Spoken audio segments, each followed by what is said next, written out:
ایک مستقل نظام ہے، اس کے لیے بھی کسی انسان کی ضرورت ہے۔ ہر ادارے کو اللہ تعالیٰ نے اس طرح کے انسان عطا فرمائے ہیں جن کو اللہ تعالیٰ نے یہ ذمہ داری عطا کی ہے، یہ ذمہ داری سپرد کی ہے۔ اور آپ جانتے ہیں انبیاء علیہ السلام تو معصوم عن الخطا ہے، ان سے خطا نہیں ہوتی۔ فرشتے معصوم ہیں، ان سے خطا نہیں ہوتی۔ صحابہ کرام رضوان اللہ تعالیٰ علیہم اجمعین اب اس دنیا کے اندر موجود نہیں ہے، جن کے بارے میں سرکار دو عالم صلی اللہ تعالیٰ علیہ وسلم نے ارشاد فرمایا میرے صحابہ سے اللہ راضی اور میرے صحابہ اللہ سے راضی۔ قرآن نے ان کے سلسلے میں اللہ کی جانب سے رضا کا اعلان کیا ہے، لیکن یاد رکھیں اس مقدس جماعت کے بعد دنیا کا کوئی ولی اور دنیا کا کوئی بڑے سے بڑا عالم ایسا نہیں ہے جس کے بارے میں ہمارا یہ عقیدہ ہو کہ اس سے خطا نہیں ہو سکتی ہے،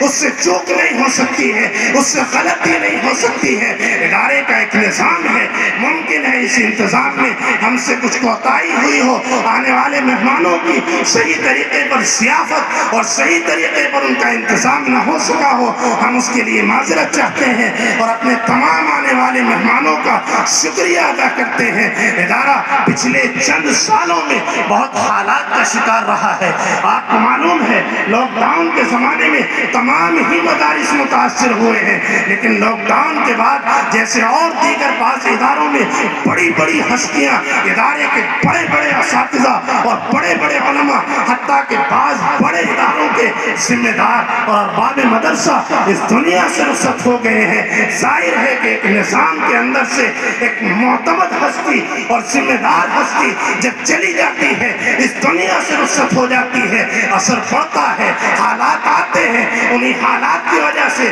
درمیان میں کچھ پریشانیاں آئی ہیں، لیکن اللہ تعالیٰ کا فضل ہے ان پریشانیوں سے گزر کر ہمارے حضرت محتمم صاحب دامت برکاتہم ادارے کو چلاتے رہے، ادارے کی دیکھ بھال کرتے رہے، ادارے کے لیے شب و روز کوششیں کرتے رہے، حتیٰ کہ جب انہوں نے یہ محسوس کیا کہ مجھے ضرورت ہے اپنے لیے ایک معاون کی جو میری معاونت کر سکے اور میرے ساتھ ساتھ چل کر کے ادارے کو مزید ترقی دے سکے، پروان چڑھا سکے، انہی کے انتخاب کی وجہ سے اور انہی کی توجہ اور انہی کے مشورے سے چنانچہ پہلے مجلس شورا قائم کی گئی۔ مجلس شورا نے حضرت کے چچا محترم اور حضرت مولانا مسیح اللہ خان صاحب رحمت اللہ علیہ کے برادر زادہ حضرت مولانا وسیع اللہ خان صاحب اور حضرت مولانا عارضی میاں صاحب دامت برکاتہم کو ناظم تعلیمات کے طور پر منتخب کیا۔ اب الحمدللہ